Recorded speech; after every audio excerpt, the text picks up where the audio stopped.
ating paningin, mas ituon natin sa ating Panginoon upang sa gayon ay magkaroon tayo ng makapangyarihang buhay na kayang pumutol ng kahit anumang mga pagsubok sa ating buhay ngayong 2024.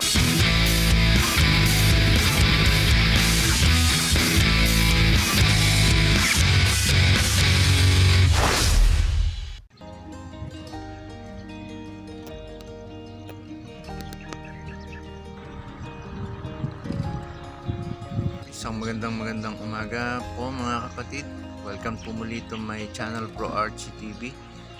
Sa umagang ito, January 4, 2024, ay nais kong ibahagi ang Hebrews 12:2.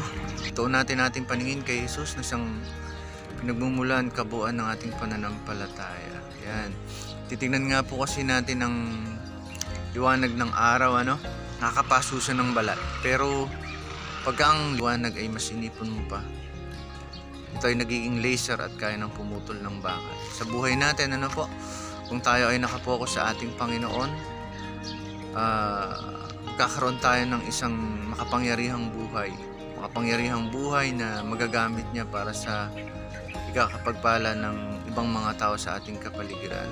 Isang buhay na talagang nagiging blessing sa ibang mga tao.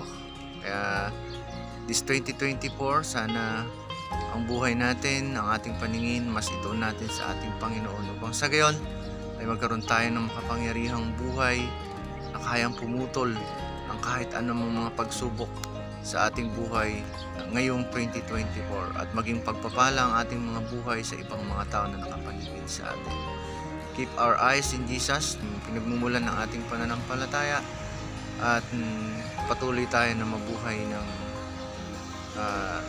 nakapokus sa Kanya at patuloy na gawin ang Kanyang kalooban habang tayo nabubuhay dito sa mundo na ito. God bless you kapatid, at sana tulungan ka ng Panginoon sa araw-araw ng iyong buhay ay maging meaningful at powerful ang iyong buhay ngayong 2024. God bless you. Glory to God. God bless you kapatid.